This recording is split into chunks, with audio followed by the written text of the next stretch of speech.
नमस्कार, आप देख रहे हैं हरियाणा न्यूज और आपके साथ मैं अनु चौधरी और हमारे खास बुलेटिन आपका जिला आपकी खबर में आप सभी का स्वागत है।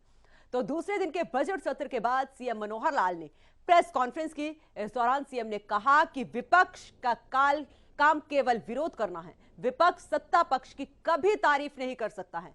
बेसहारा पशुओं की समस्या पुरानी है, फिर भी निवारण के लिए गौशालों को अनुदान दिया गया है।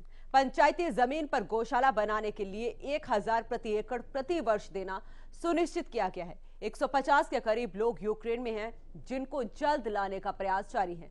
साथ ही उन्होंने कहा पेंशन के लिए योग्य 22,000 लोगों की पेंशन सरकार ने देना शुरू कर दी है। विपक्ष की बात है, एक रटा रटाया उनका एक फॉर्मल सब कुछ पहले से आउटलाइन बनी होती है, उसी में जो उन्होंने नाम भरना होता भर के और आगे बोल देते हैं। और मुझे पता है कि आखिरी दिन तक वो यही कहेंगे कि इस बजट में कुछ नहीं है, इस भाषण में कुछ नहीं है, क्योंकि सत्ता पक्ष और विपक्ष की लड़ाई यही होती है। और अगर विपक्ष भी यही कहने लग जाए कि बहुत अच्छा है, तो उसकी विपक्ष की भूमिका खत्म हो जाती है। इस समय जो बेसहारा पशु हैं सड़कों पर घूमते हैं, और ये एक समस्या आज के नहीं है, पुरानी समस्या है, क्योंकि समाज में एक आदत बन गई है कि जो पशु उपयोगी है उसको तो घर में रखते हैं, और फिर समाज के लोग जब वो अनुपयोगी हो जाता है, दूध नहीं देता है, तो फिर उसको सड़कों पर भी छोड़ देते हैं। हालांकि हमने बहुत कोशिश की है, उस सारे को गौशालाएं भी नई बनाने के लिए प्रावधान किए हैं। गाँव में भी पंचायती जमीन को 1000 रुपया पर एकड़ पर ईयर देने का हमने प्रावधान किया कि जो भी कोई गौशाला बनाना चाहेगा पंचायती जमीन उनको दी जा सकती है। कुछ नई गौशालाएं खुली भी हैं। गौ सेवा आयोग का भी हमने बजट बढ़ाया है, वो भी ऐसे जो गौशालाएं हैं जो बेसहारा पशुओं को ज़्यादा रखती हैं उनको ज़्यादा अनुदान दिया जाता है, बशर्ते कि दुधारी पशुओं को जो गौशाला रखती है उनकी बजाय।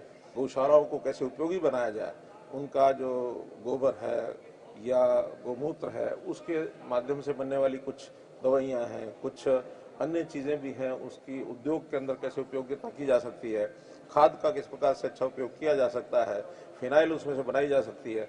ऐसा एक उद्योग के लघु स्वरूप को भी गौशालाएं खड़ा कर रही हैं, ताकि जो गौशालाएं हैं वो अपने पैरों पर खड़ी हो जाए और उनको बहुत ज़्यादा कठिनाई ना पैदा हो। यूक्रेन का अपडेट है कि 1784 ऐसे नामों की सूची हमारे पास विदेश मंत्रालय से आई थी, जिसमें से हमने संपर्क किया है, तो उसमें से 83 ऐसे हैं जो हमारे प्रदेश के नहीं मिले हैं, दूसरे प्रदेशों के हैं। तो 1701 ऐसे जो हरियाणा के विद्यार्थी हैं, जिसमें से 663 विद्यार्थी इस समय तक वापस आ चुके हैं। कुछ रास्ते में हैं, कुछ 500 के लगभग बॉर्डर्स पर पहुंच गए हैं। 150 के आसपास अभी भी यूक्रेन के अंदर शहरों में भी हैं, जो अभी वहां से निकालना उनको शेष है, लेकिन वो संख्या थोड़ी है। लेकिन हम प्रयत्न कर रहे हैं कि वो सब भी किसी न किसी माध्यम से बॉर्डर्स तक। और सिरसा विधानसभा क्षेत्र के गांव गदली राजपुताना और डिंग के किसानों ने बरसात और ओलावृष्टि से खराब हुई फसलों को मुआवजे दिलाए जाने की मांग को लेकर विधायक गोपाल कांडा को ज्ञापन सौंपा। विधायक ने इस बारे में कृषि विभाग के उप निदेशक से फोन पर बात की और जल्द ही किसानों को मुआवजा देने की बात उन्होंने की। साथ ही विधायक गोपाल कांडा ने मार्च और अप्रैल माह में किसानों को मुआवजा राशि जारी कर देने की बात कही। वहीं इस मौके पर विधायक के अनुज, वरिष्ठ भाजपा नेता एवं श्री बाबा ताराजी कुटिया के मुख्य सेवक गोविंद कांडा, हलोपा जिला प्रधान जय सिंह, इंद्रोश लक्ष्य गुर्जर भी मौजूद रहे।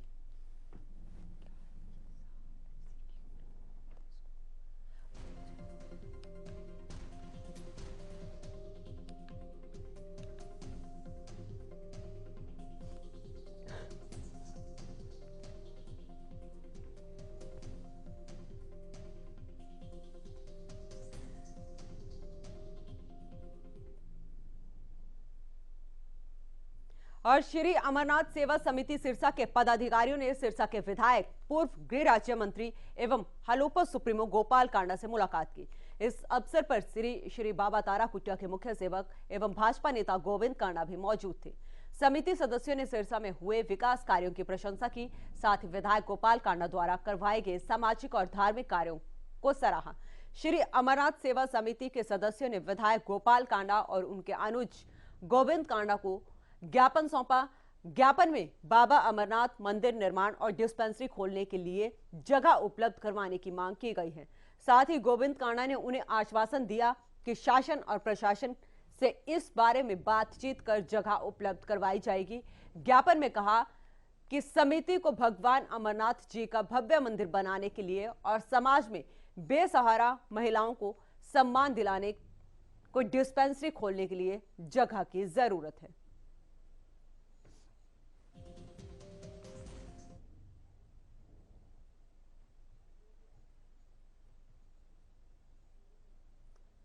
और हरियाणा विद्यालय शिक्षा बोर्ड द्वारा कोरोना महामारी के 2 साल बीत जाने के बाद अब 10वीं और 12वीं की परीक्षाएं पूरी तरह से ऑफलाइन तरीके से आयोजित की जाएंगी। इसको लेकर हरियाणा विद्यालय शिक्षा बोर्ड ने 10वीं और 12वीं की परीक्षाओं की डेट शीट घोषित कर दी है। इस बारे में जानकारी देते हुए बोर्ड के चेयरमैन डॉक्टर जगबीर सिंह ने बताया कि 10वीं और 12वीं परीक्षा रेगुलर कंपार्टमेंट ओपन की परीक्षाएं 30 मार्च से लेकर 29 अप्रैल तक आयोजित की जाएंगी। इन परीक्षाओं में सभी तरह के परीक्षार्थी को मिलाकर कुल 6,68,000 परीक्षार्थी परीक्षा देंगे। बोर्ड चेयरमैन ने बताया कि इनमें 10वीं कक्षा के रेगुलर और ओपन के कुल 3,78,000 परीक्षार्थी परीक्षा देंगे। इसी तरह 12वीं की परीक्षा में 2,90,000 परीक्षार्थी परीक्षा देंगे। बोर्ड चेयरमैन ने बताया कि 12वीं की परीक्षा 30 मार्च से 29 अप्रैल तक और 31 मार्च से 26 अप्रैल तक आयोजित की जाएंगी। इनमें सभी परीक्षाएं दोपहर 12:30 बजे से 3 बजे तक एक ही सत्र में आयोजित होंगी।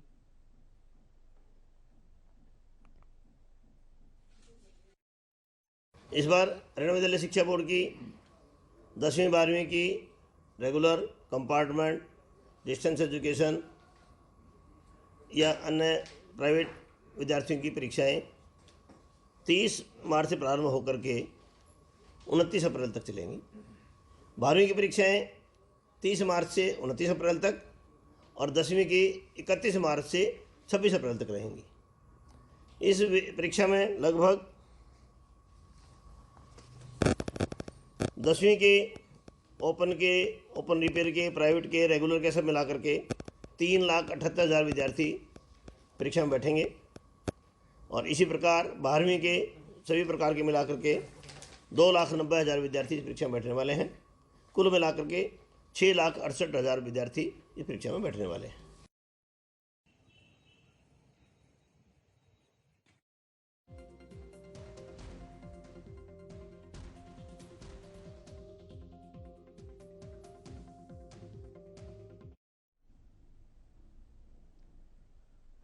हरियाणा में बजट 8 मार्च को पेश होना है। वहीं हरियाणा न्यूज ने विद्यार्थियों से बात की तो उन्होंने कहा, आम बजट से हम सभी को बड़ी उम्मीदें हैं। सुनिए आपने कि क्या कहा बच्चों। क्या इस चीज का दुकानदारी पर जी सारा ही फर्क पड़ा हुआ। महंगाई इतनी हो गई, लोगों के पास पैसा नहीं है, कहाँ से दिन दिहाड़ी मजदूरी है नहीं बिल्कुल इतनी। हाँ, क्या कुछ आपकी बिक्री होती थी और अब कितना फर्क पड़ा है? मेरी बिक्री 5,000 की होती थी, अब बिल्कुल 2,000 रुपये की बिक्री हो गई है। अच्छा, क्या कारण है? पैसा ही नहीं है, महंगाई ज़्यादा हो गई है, लागत है नहीं। अच्छा, क्या क्या चीज़ महंगी हुई? तेल चीनी हर चीज़ महंगी हो गई है, चावल दालें बीड़ी माचिस। हाँ, सब महंगा हो गया है। फर्क पड़ा है दुकानदारी पर? हाँ, फर्क पड़ा है, ज़्यादा फर्क पड़ रहा है। हाँ। 1 किलो चीनी लेते तो हम आधा किलो ले रहे हैं। हाँ। लोग पीछे हट रहे हैं पैसा खर्चने के लिए। कुछ न कुछ कम होना चाहिए। और हर एक चीज़ महंगी हो गई है। हर चीज़ काफ़ी फर्क पड़ा है दुकानदारी पर, बहुत ज़्यादा पड़ गया। अच्छा 400-300 रुपये की बिक्री होती है, पहले 2,000 की होया करती थी। अच्छा, अब 400 रुपये की बिक्री हो रही है दिन में। फर्क पड़ा काफ़ी है। काफ़ी लेकर बनाना चाहिए। ये गरीब अमीर सब के लिए ये एक समान होना चाहिए। इससे युवा हैं आप, कॉलेज में जाते हैं, क्या आकांक्षाएं हैं आपकी बार सरकार से कि जॉब निकलेगी? जॉब तो क्या, बहुत कम निकलती है, जो निकलती है वो कैंसिल हो जाती है। तो इससे हमारे ऊपर बहुत प्रभाव पड़ रहा है। इससे मैं यही गुजारिश करूँगा कि नौकरियां निकाली जाए। सरकार तो कह रही है बजट ठीक है, लेकिन जो गरीब आदमी है बेरोजगार, उन पर इसका बहुत दबाव हो रहा है। वो तो अपनी तरफ से ठीक करके भेज दिया, लेकिन आज की जो दिनचर्या हो रही है कोविड का वो चला हुआ है, इससे जो अधिकतर वे लोग हैं वो बेरोजगार हो गए हैं। आर्थिक मंदी का सामना करना पड़ रहा है उनको। तो नौकरी के बारे में क्या कुछ कहना चाहिए, सरकार से क्या कुछ मांग आप लोगों की?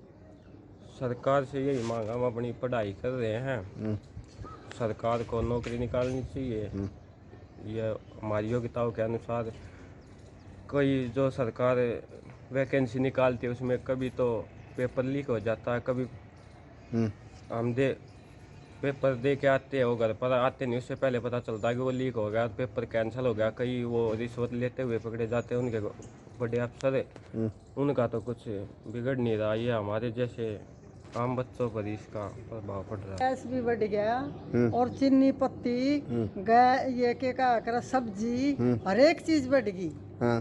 तो इसका के कुछ होना चाहिए। सरकार से क्या उम्मीद है आपको, घटानी चाहिए या उम्मीद है कुछ करो हमारे लिए। कुछ तो राम जी ने परेशान कर दिया, किसान सारा मार दिया, और सरकार भी ना तो पक्की गिरदावरी करा रही है ना मुआवजा दे रही है। बाकी अखबारों में न्यूज़ आ रही है कि भाई मुआवजा दे दिया है, लेकिन अब तक हमारे खाते में ना हमारी को गिरदावरी हुई पक्की।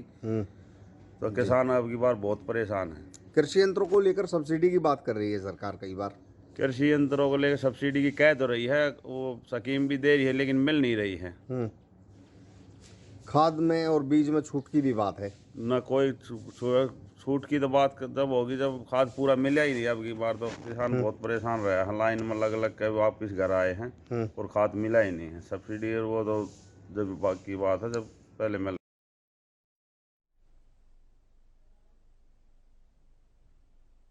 यूक्रेन संकट के बीच सिरसा के कई छात्र वहां फंसे हैं। प्रशासन इन छात्रों के घर जाकर जानकारी जुटा रहा है। हल्के के करीब 20 छात्र यूक्रेन में पढ़ाई कर रहे हैं, जिनमें से कई वापस लौट चुके हैं, लेकिन कई अभी भी संकट के इस घड़ी में वहां फंसे हैं। नगर परिषद के कार्यकारी अधिकारी संदीप मलिक ने कई छात्रों के परिजनों से मुलाकात की और भरोसा जताया कि सरकार सभी छात्रों को सकुशल वापस लेकर आएगी। ये जानकारी पीएमओ तक भेजी जाएगी।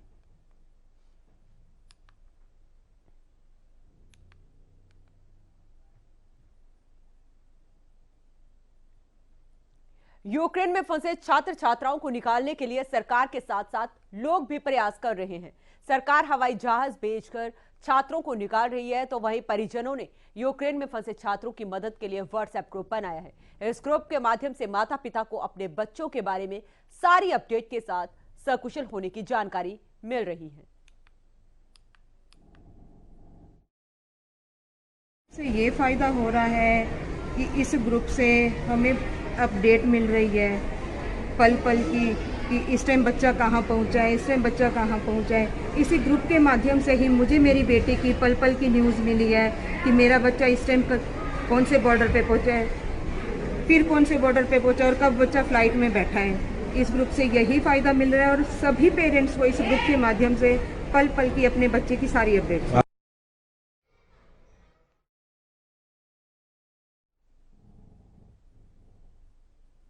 हरियाणा के फतेहाबाद के गांव बैजलपुर का रहने वाला युवक अमित कुमार सकुशल यूक्रेन से भारत लौट आया है।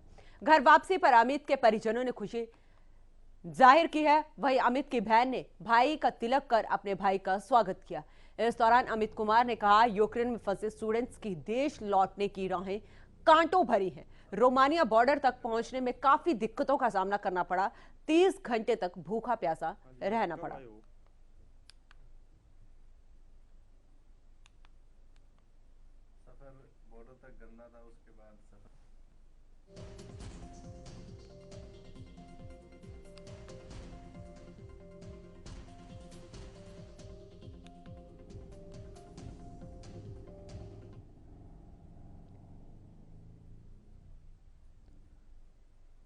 मांगों पर सुनवाई नहीं होने से नाराज आंगनवाड़ी वर्करों और हेल्परों ने पंचकुला की ओर कूच करना शुरू कर दिया है।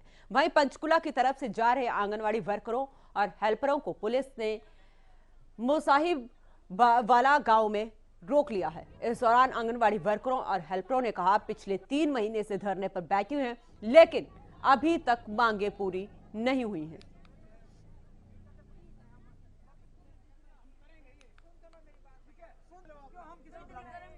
यहाँ सारे जेंट्स पुलिस वाले थे और हमारे से इतना ऊंची आवाज में बात कर रहे थे। ना कोई यहाँ लेडीज पुलिस है। अभी तक कितना टाइम हो गया है, हमारे को यहाँ रोक के हुए, ना आगे जाने दे रहे ना पीछे जाने दे रहे, हमारे को यहाँ रोक के खड़ा कर रखा। लो मेरी बात, ठीक है? सुन लो, क्यों हम किसी को हमारे साथ ही खड़े हैं, हमारी निगरानी वाले खड़े हैं। क्या हम यहाँ खड़े रहेंगे? कितने घंटे खड़े रहेंगे? हमारे बाल बच्चे नहीं है, क्या यहाँ खड़े कर दिया जैसे मामू करवाती हूँ। तो अपनी मांगों को लेकर आंगनवाड़ी वर्कर्स धरने पर बैठी हुई हैं और नाराज वर्करों और हेल्परों ने अब आगे की तरफ कूच किया, लेकिन उन्हें पुलिस द्वारा रोक दिया गया। तो वही विधानसभा के सामने धरना देने के लिए आंगनवाड़ी कर्मचारियों ने कूच किया था, लेकिन उससे पहले ही इन्हें पुलिस द्वारा रोक दिया गया।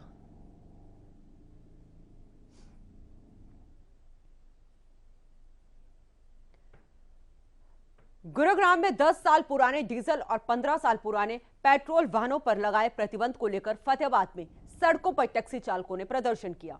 टैक्सी चालकों के मुताबिक सरकार के इस आदेश की वजह से उन्हें दिल्ली एयरपोर्ट की सवारियों को लाते और ले जाते समय परेशानी का सामना करना पड़ता है। इससे उनकी रोजी रोटी भी प्रभावित हो रही है। उन्होंने कहा कि सरकार के इस आदेश से उनकी गाड़ियों की कीमत आधी से भी कम हो गई है। टैक्सी चालकों ने सरकार के इस आदेश को वापस लेने की मांग की है। उन्होंने कहा कि अगर सरकार आदेश को वापस नहीं लेगी तो टैक्सी चालक आंदोलन करने पर मजबूर हो जाएंगे।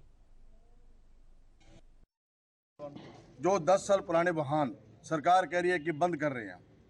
पहले सरकार का क्या था कि पूरे हरियाणा को बंद करेंगे, अब सरकार कह रही है कि कल गुड़गांव कर रहे हैं, लेकिन अभी लिखित रूप में कहीं भी सरकार ने नहीं दिया कि गुड़गांव बंद है या कहीं, जैसे पहले 14 जिले थे,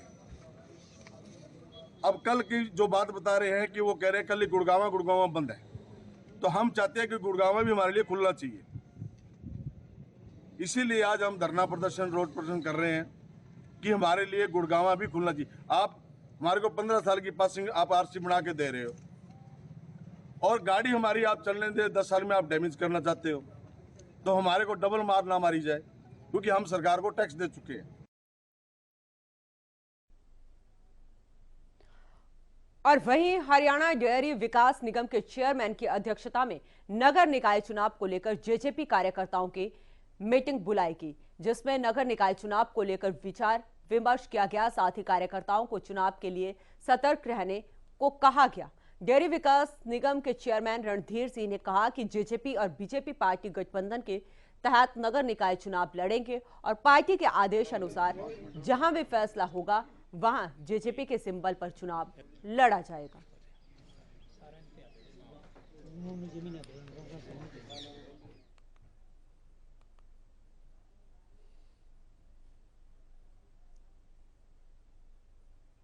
फिलहाल के लिए इस बुलेटिन में इतना ही। आप देखते रहें हरियाणा न्यूज।